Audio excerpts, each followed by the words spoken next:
Hey guys, Tad here from Attack of the Killer podcast with a new Patreon exclusive bonus video for you, the attackers.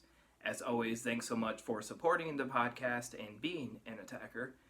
It's just awesome that you guys care enough. So, I got some stuff in the mail. I figured I'd show it off to you guys, and this might be a look into the future, like a little foreshadowing, because I went shopping on the new Kino Lorber. I guess by the time you're seeing this, it's not new, but the past Kino Lorber sale.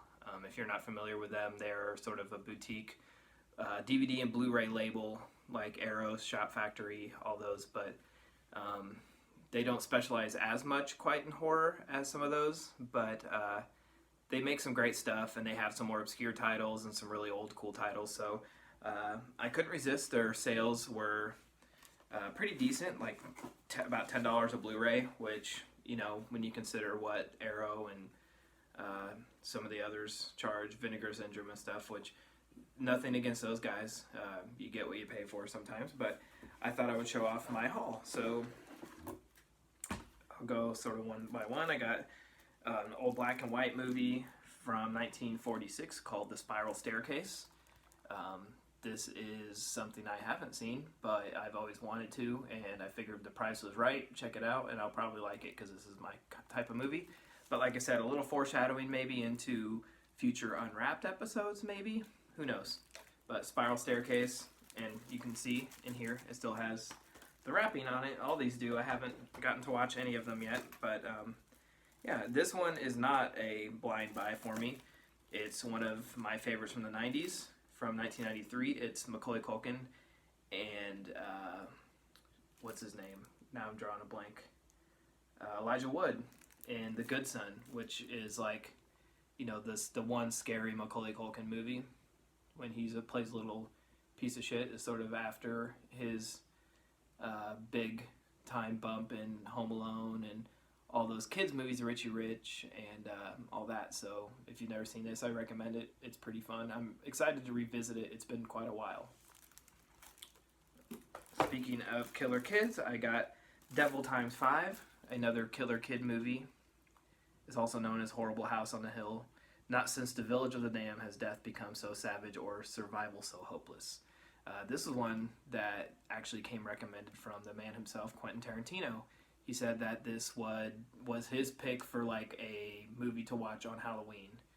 He recommended it, and I haven't actually seen it, and this was the right price, so I figured I'd check it out, and Brian Clark said it's pretty good, so added it to the list. Let's see, got a little David Lynch with Lost Highway. We've got Bill Pullman, Patricia Arquette, classic, you know, David Lynch. One that I actually remember more for the soundtrack than the movie itself. I listened to the soundtrack quite a bit when I was in middle school. Loved the songs on it. Had Marilyn Manson's "I Put a Spell on You." This actually has Gary Busey in it, which is pretty rad. I'm looking at the back. It has quite a cast.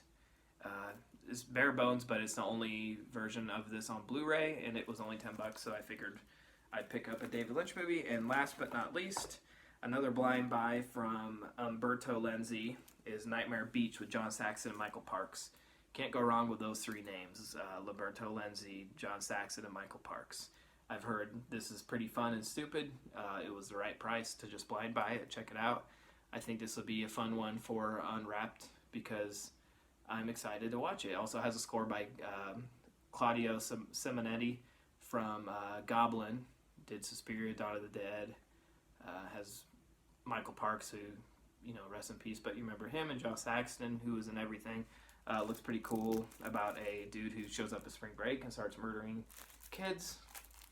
Yeah, that's my Kino Lorber haul, and I'm excited to check some of those out. If you've seen any of these, leave a comment on the Patreon page. I'm trying to get on there and let you guys or comment back, and, you know, just so you guys know, we appreciate it, and I do appreciate comments. I read them and try to get back to them as soon as I can. And yeah, that's my little score. And again, thanks so much for being a Patreon supporter and attacker. We love you guys, and we'll see you next time on Attack of the Killer Podcast.